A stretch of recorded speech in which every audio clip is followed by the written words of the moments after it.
Hola, soy Natalia Cabrera y les doy la bienvenida a Aquí América, el espacio de France 24 para revisar en profundidad las noticias e historias de nuestro continente. Lula 2022. La campaña presidencial parece haber comenzado en Brasil luego de que la justicia anulara todas las condenas en contra del exmandatario Luiz Inácio Lula da Silva. El expresidente intercambió acusaciones con el actual jefe de Estado, Jair Bolsonaro, a quien según encuestas le ganaría en las urnas. Y en Estados Unidos comenzó el juicio en contra de Derek Chauvin, el policía que asesinó a George Floyd. Un caso de violencia policial que derivó en una reflexión sobre el racismo estructural, tras la cual se llevaron a cabo una serie de cambios en la Unión Americana. Y Oprah Winfrey se consolida como la reina de la televisión. Su explosiva entrevista se convirtió en una de las más pautadas en la historia de Estados Unidos, el más reciente de una vida de logros. Y vamos de inmediato a Brasil para nuestra historia principal. El expresidente Luiz Inácio Lula da Silva tiene el camino libre para aspirar a la presidencia en 2022, luego de que un juez de la Corte Suprema anulara las condenas en su contra por corrupción, al considerar que el Tribunal de Curitiba, que lo sentenció, no tenía la competencia para hacerlo. Estos procesos deberán comenzar de nuevo en una corte de Brasilia, pero se prevé que tanto por la edad del mandatario como por el tiempo que llevaría el proceso, podría prescribir. Mientras tanto, Lula recuperó sus derechos políticos y aunque aún no ha confirmado que lo hará, podría medirse en las urnas con el actual presidente Jair Bolsonaro, en un duelo de infarto entre izquierda y derecha, que según las encuestas marcaría el regreso del progresismo al país. Según la firma IPEC, Lula cuenta con el 50% de apoyo de los ciudadanos en Brasil, frente al 38% de Bolsonaro, a quien al parecer la pandemia, que catalogó como una gripiña, le pasa factura. Con la victoria de Andrés Arauz en Ecuador, que marca el regreso de Rafael Correa, Luis Arce con Evo Morales en Bolivia, Alberto Fernández de la mano de la expresidenta Cristina Fernández de Kirchner en Argentina, y el chavismo aún en el poder en Venezuela con Nicolás Maduro, la izquierda latinoamericana revivió el sueño de volver a su época dorada. Recordémosla. Hugo Chávez en Venezuela, Luiz Inácio Lula da Silva en Brasil, Evo Morales en Bolivia, Rafael Correa en Ecuador, Néstor y Cristina Kirchner en Argentina y José Mujica en Uruguay. La izquierda de América del Sur se consolidó en los 2000 y así permaneció durante más de una década. Tras esperar su turno para llegar al poder varios años, ya sea por haber estado en la cárcel por sus luchas armadas de los 60 o por perder en las urnas, el nuevo milenio llegó con la victoria en una elección tras otra, hasta llegar a gobernar a la mayoría de los países de la región. La Marea Roja trajo a la región una agenda de políticas para garantizar la redistribución de las riquezas. Con Chávez, la pobreza extrema se redujo del 62 al 31% entre 2003 y 2011, según el Banco Mundial. Lula sacó de la pobreza a 30 millones de brasileños y escapó a la crisis económica mundial de 2008. En el conocido como milagro económico de Evo Morales, el entonces ministro de Economía, actual presidente Luis Arce, hizo que el Producto Interno Bruto creciera de 9.500 millones de dólares a más de 40.000 millones de dólares y disminuyó la pobreza de 67 a 37%. Los altos precios del petróleo y el aumento de los ingresos fiscales por una reforma tributaria permitieron a Correa realizar decenas de mejoras en la infraestructura vial, educativa y de salud. Durante el kirchnerismo, en Argentina el país se convirtió en el primero en términos de derechos, al permitir el matrimonio entre parejas del mismo sexo y castigar el trabajo infantil. También anuló los indultos a los responsables de violaciones a los derechos humanos durante la dictadura y en materia económica redujo la tasa de desempleo. Pepe Mujica le dio la vuelta al mundo por sus políticas de austeridad, pero su legado fue un crecimiento económico del 75%. Sin embargo, el reconocimiento de estos logros depende del espectador y del espectro político en el que se encuentre. Y en algunos casos han quedado empañados por escándalos de corrupción y prácticas antidemocráticas, como cambios a la Constitución en aparentes intentos de perpetuarse en el poder. Lo cierto es que hay una escasez de líderes que los releven, por eso se especula su regreso al poder.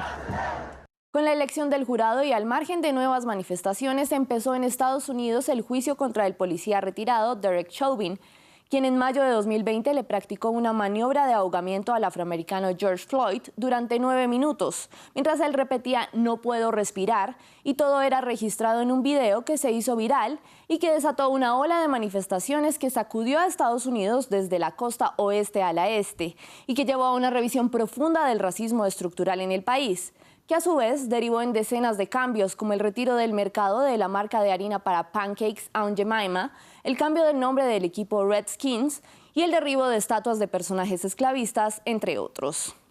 En San Francisco, la Junta de Escuelas votó a favor de renombrar a 44 centros educativos, debido a que sus nombres están ligados a un pasado racista o colonialista. Pero algunos de estos son íconos de la cultura hispana en California.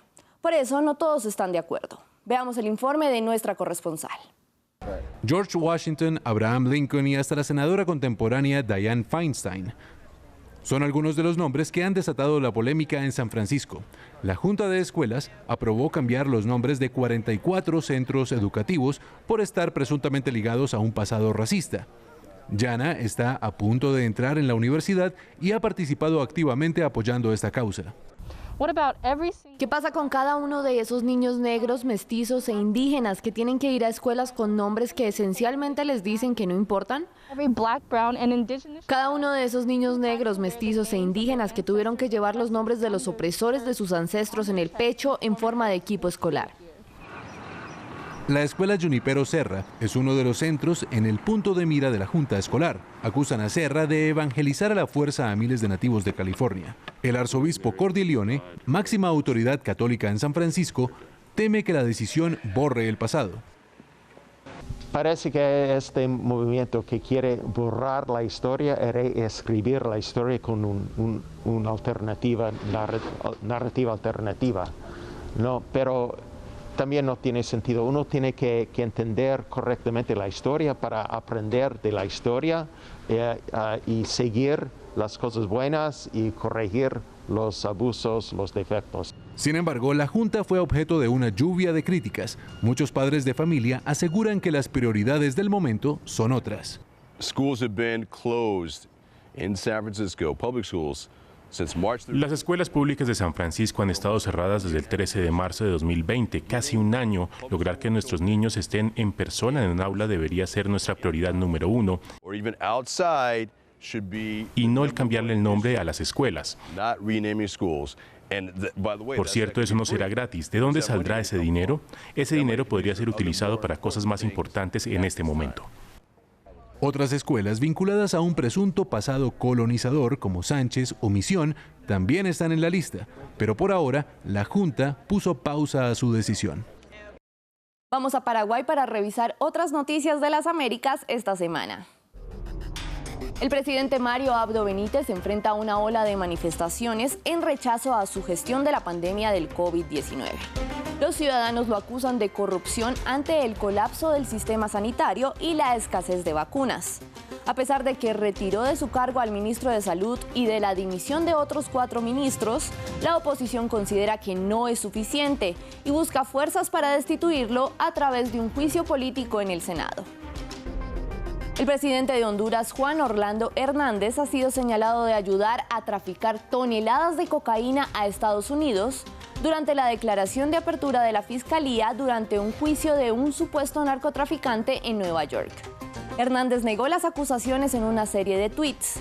Desde hace varios años, el presidente hondureño ha sido salpicado por sus conexiones con narcotraficantes, incluyendo a su hermano, quien fue condenado en 2019. Y hay conmoción en Colombia tras la muerte de varios menores de edad en un bombardeo por parte del ejército en contra de supuestas disidencias de la extinta guerrilla de las FARC en el departamento de Guaviare, en el sur del país. Diego Molano, el ministro de Defensa, que lleva poco menos de un mes en el cargo, respondió que se cumplieron todos los protocolos del derecho internacional humanitario en la operación. Y la cifra de la semana llega desde Estados Unidos, 17 millones. Ese es el número de personas que vieron la entrevista que Oprah Winfrey le hizo al príncipe Harry y a su esposa Meghan, en la que dieron explosivas declaraciones sobre el racismo en la monarquía. La estrella de la televisión ha amasado una fortuna a lo largo de su carrera. La revista Forbes regularmente la cataloga como una de las mujeres más poderosas. Revisemos la carrera de la primera dama de los talk shows. En su entrevista con la pareja real, Oprah Winfrey mostró una vez más por qué es considerada la reina de la televisión. Su cara a cara con Harry y Meghan generó un estimado de $20 millones en ganancias solo en publicidad para CBS, casi creando una subasta para las empresas que querían que su anuncio fuera transmitido durante los cortes del programa. CBS le habría pagado a Winfrey más de $7 millones por los derechos de exclusividad para transmitirla. La cumbre del éxito de una mujer de orígenes humildes. Creció en la pobreza en Mississippi para convertirse en la primera mujer negra en ser multimillonaria. Su fama nacional llegó a finales de los 80s, como la presentadora del show de Oprah Winfrey. Durante 25 años, las más grandes personalidades se sentaron en su set, convirtiéndola en una estrella y probablemente a una de las mejores entrevistadoras de la televisión estadounidense. Su influencia es innegable. Se cree que su apoyo al expresidente Barack Obama en 2008 lo ayudó a ganar millones de votos. Por primera vez en mi vida me siento llamada a levantarme y a hablar por el hombre que creo tiene una nueva visión para Estados Unidos. Durante los años, su red se ha expandido, lanzó varias empresas y creó su propia productora. Además, apoyó varias organizaciones caritativas. Al principio de su carrera, Winfrey reveló que fue víctima de abuso sexual cuando era niña. Y desde entonces ha lanzado esfuerzos para perseguir a los abusadores, incluso ofreciendo incentivos financieros a cambio de información que llevara a su captura. Bautizada como la reina de los talk shows, durante años su valor ha crecido hasta $2.600 millones, consolidándola como una de las figuras más prolíficas de Estados Unidos. Y América Latina se tomó España con la exposición Red de Creadores. Artistas emergentes del continente americano llevaron sus obras a la Casa de América en Madrid, que creó la muestra como un espacio para ayudar a los artistas a darse a conocer en el viejo continente. 7 personas fueron seleccionadas para mostrar su trabajo, desde grafitis pasando por fotografías y cerámicas. Gracias por acompañarme en esta emisión de Aquí América. Recuerden que pueden seguirme en redes sociales en la dirección que ven en sus pantallas. Sigan viendo France 24.